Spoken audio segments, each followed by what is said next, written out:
अस्सलामुअलैकुम दोस्तों, कैसे हैं आप सब लोग। उम्मीद करती हूँ कि आप सब लोग बिल्कुल ठीक ठाक होंगे और खैरियत से होंगे। So welcome to my YouTube channel, welcome to my another vlog of Iman Fatima vlogs. So guys, अगर आप मेरे चैनल पे नए हैं तो वीडियो को एंड तक जरूर देखिएगा, और अगर वीडियो अच्छी लगे तो लाइक कीजिएगा, शेयर कीजिएगा, कमेंट कीजिएगा। चैनल को सब्सक्राइब करना बिल्कुल भी मत भूलिएगा, और साथ ही में बेल आइकन को भी ज़रूर दबा दीजिएगा ताकि मेरे आने वाले हर नए व्लॉग का नोटिफिकेशन सबसे पहले आप तक पहुँचता रहे। सो गाइज, चलिए हम अपना आज का व्लॉग स्टार्ट करते हैं।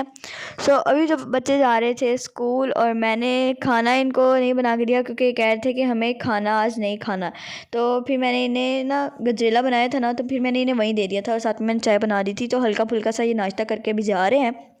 फिर मैं इनको ट्यूशन में आज मैं राइस बनाऊंगी ना, तो फिर मैं इनको पीछे से इनके बाबा के हैंड्स ओवर फिर इनको वहाँ पे राइस भेज दूंगी, फिर ट्यूशन में ही खा लेते हैं। अभी तो ये हल्का फुल्का सा नाश्ता कर रहे हैं, गजरेला है, चाय है, खा खा कर फिर अभी स्कूल जाएंगे। अब इनके एग्ज़ाम्स भी स्टार्ट हो गए हैं, आज फर्स्ट है इनके एग्ज़ाम्स का। और सब लोग दुआ कीजिएगा कि इनके एग्ज़ाम्स अच्छे हों। और आज मैंने कहा है कि मशीन लगा लूँ, लेकिन जैसे ही बाहर आई हूँ तो देखा छत पे बहुत ज़्यादा धुंध थी। दूर दूर तक मतलब कोई चीज़ दिखाई नहीं दे रही थी। फिर मैंने कहा है कुछ नहीं होता, लगा लेती हूँ, फिर शायद अगले दिन इससे भी ज़्यादा हो। तो फिर मैंने लगा ली है मशीन। और अब मैं छत पे कपड़े वगैरह सुखाने के लिए आई हुई हूँ। मैंने अब सारे कपड़े मैं तारों पे लटका रही हूँ। और दुआ करें कि आज जो है निकल आए सूरज, थोड़ी धूप निकल आए ताकि कपड़े भी सूख जाएं। और जो इतनी ठंड है, जो अभी यहाँ पे ना थोड़ी सी जैसे शॉवर नहीं चल रहा था, तो उस टाइप के यहाँ पे अभी पानी गिर रहा है थोड़ा थोड़ा। तो मुझे ये डर है कि कहीं मेरे कपड़े ना गीले हो जाएं सारे। एक तो मैंने धोए हैं, ऊपर से फिर ये अंदर भी कोई ऐसी जगह नहीं होती जहाँ पे फिर कपड़ों को सुखाने के लिए रख दो। अंदर रखो तो फिर जगह जगह पे कपड़े होते हैं, जहाँ देखो कपड़े होते हैं। और फिर बच्चे जो हैं ऐसे बच्चे बैठते नहीं है सुकून से, तो फिर सारे पाँवों में कपड़े इधर उधर घूम रहे होते हैं। पिछली बार भी मैंने ऐसे ही किया था, तो उस दिन बहुत ज़्यादा सर्दी थी तो बारिश होने शुरू हो गई थी। मैंने जैसे ही अंदर कपड़े जाके रखे हैं तो तार अंदर नहीं बांधी थी। ऐसे ही मैंने जाके सोफ़े पे, बेड पे, सारी जगहों पे ऐसे मैंने रखनी है। तो बच्चों ने सारे नीचे फेंक दिए, कोई कहाँ पड़ा था, कोई कहाँ पड़ा था। फिर मैंने बच्चों को डांटा था, फिर मैंने सारे उठा के रखे, फिर उनकी तह वगैरह लगाई। तो इसीलिए ना, तो मैं आज थोड़ा सा वो हूँ कि अल्लाह करे धूप निकल आए और ये जो बारिश हल्की हल्की हो रही है ना, शॉवर जैसी, ये भी रुक जाए।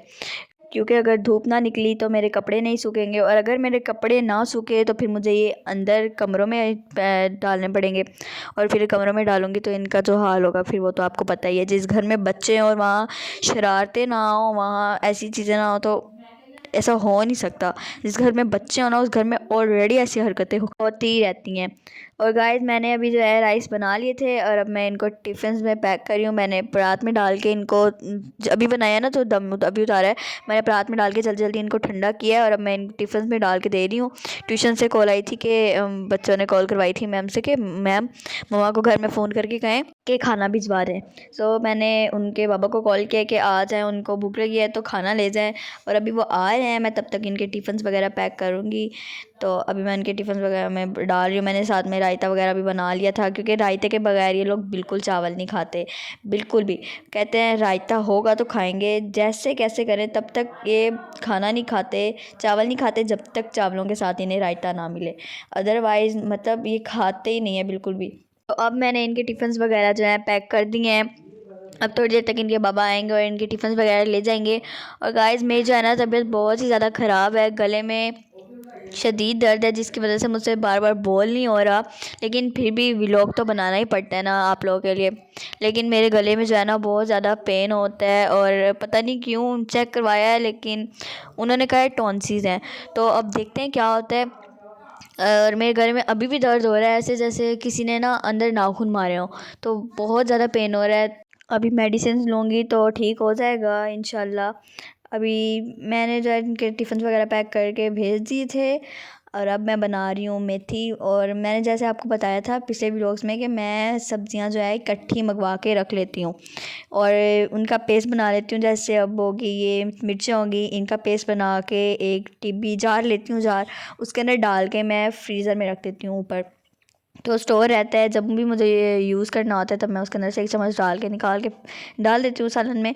और मुझे जिस चीज़ में भी ज़रूरत होती है, जैसे अदरक हो गई, लहसुन हो गया, तो जितनी चीज़ों का पेस्ट बनता है ना, मैं सब चीज़ों का पेस्ट बना के रख देती हूँ। और मेथी जो है मैंने रमज़ान के लिए मैंने बना रही हूँ, सुखाऊंगी इसे क्योंकि पकौड़ों में डालने के काम आती है रमज़ान में, इसलिए। सो गाइज़, अभी मुझे थोड़ी देर पहले ट्यूशन से कॉल आई थी कि एक लड़के ने ना 4th क्लास का कोई लड़का था, तो उसने मेरी बड़ी बेटी के हाथ पे ब्लेड से जो है कट लगा दिया है, वो भी बिल्कुल नस के ऊपर। तो उसको अब हम लोगों ने पट्टी खोल के नहीं देखा कि कितनी लगी है कितनी नहीं लगी, डॉक्टर से चेक करवा लें, क्योंकि जैसे ही लगा है तो इनकी ट्यूशन टीचर जो है तब नमाज़ पढ़ रही थी, और जैसे ही कट लगा है ना तो वो जल्दी से गई हैं भाग के, फिर इसे हॉस्पिटल ले गई हैं, फिर मेडिसिन वगैरह ली हैं, पट्टी वगैरह करवाई है इससे, और फिर तो अब उन्हें बहुत ज़्यादा टेंशन हो गई थी, तो फिर मैंने जब कॉल की थी तो वो मुझसे सॉरी बोली थी। मैंने कहा था आपका तो कसूर नहीं है ना, कोई जिस बच्चे ने गया उसका कसूर है ना। तो वो कह रही थी मैंने बच्चे को ट्यूशन से निकाल दिया, और बार बार सॉरी बोली थी, तो मैंने कहा कुछ नहीं होता। तो मुझसे ज़्यादा उन्हें टेंशन उठाई थी, क्योंकि वो कहती हैं कि बच्चे जब ट्यूशन आते तो हमारी रिस्पॉन्सिबिलिटी होती है, और उनका भी ये कहना सही है, लेकिन गलती उनकी तो नहीं थी ना, बच्चे की थी। उस बच्चे को भी क्या कह सकते हैं, इसलिए अब फिर सुबह चेक करवाएंगे। सो गाइज, मेरा आज का व्लॉग जो है वो यहीं पर एंड होता है, और अगर आपको मेरा आज का व्लॉग अच्छा लगा हो तो please like share and comment and don't forget to press the bell icon. मिलते हैं अपने नेक्स्ट व्लॉग में, तब तक के लिए अल्लाह हाफिज़, bye bye and take care, और दुआ में याद रखिएगा।